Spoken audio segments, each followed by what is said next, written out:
So I call what we do live. It's Live. I'm going to show you. I have a sticker, and anybody who's interested in one can reach out to me, and I'd be more than glad to get you one. I keep it on my mug. I put it on the back of my computer.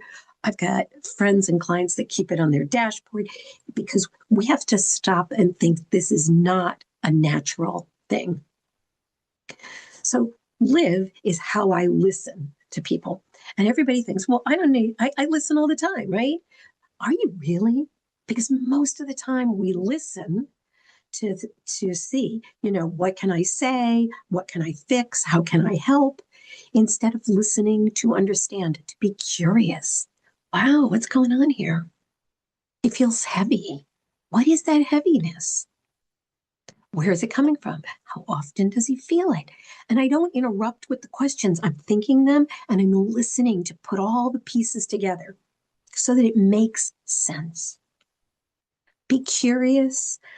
Do not fix. And then the I, listen, identify. And what we're going to do is identify what they're feeling because most of us have a very small emotional vocabulary. And we say things like, I'm angry, when really we're afraid of something or we're frustrated with a situation.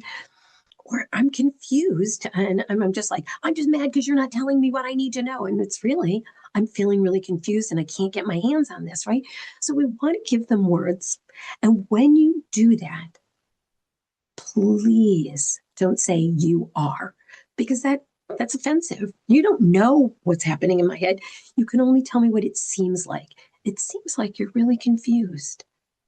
And your kid will stop and think, huh, if you're right, they feel immediately connected.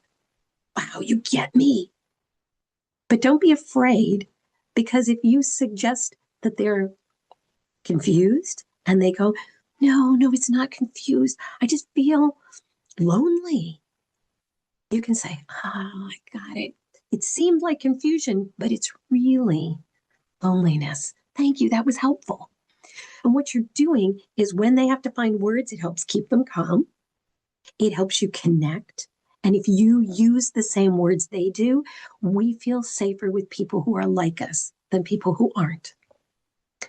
I'm not suggesting you just repeat back everything you hear, but pick a few words and use them to help that connection.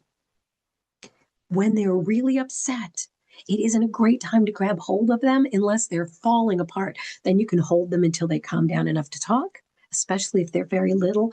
But if they're a little older, to sit with them and lean in, cock your head a little bit, be really curious, and listen and go, I know you can get this out.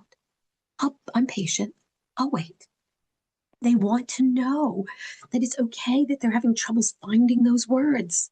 And when they finally come out of their mouth, I'm going to ask you to do something weird. I'm going to ask you to validate it. Live in the live.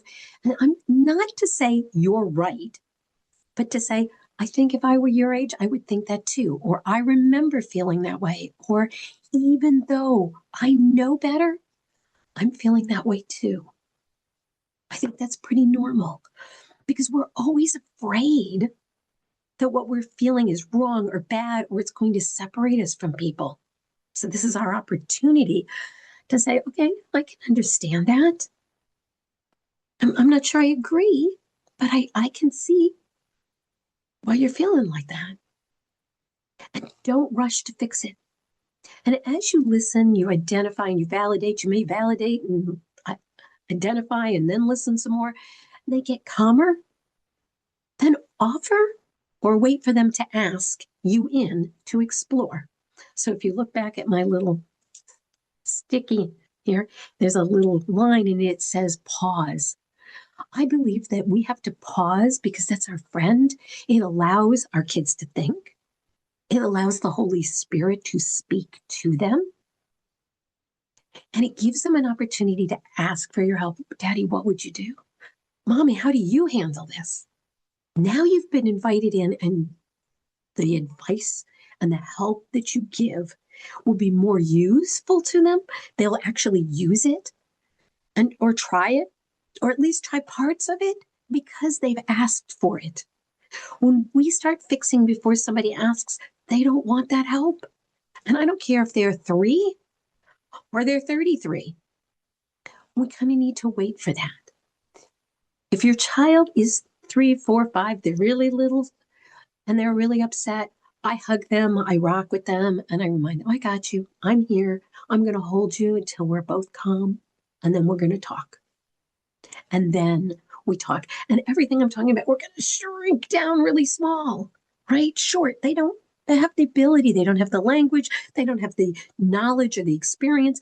But as our kids get older and older and older, we need to do more and more and more of it. Remember, you are not raising children. You are raising young men and women, and you're teaching them the skills that they're going to need to be functioning adults.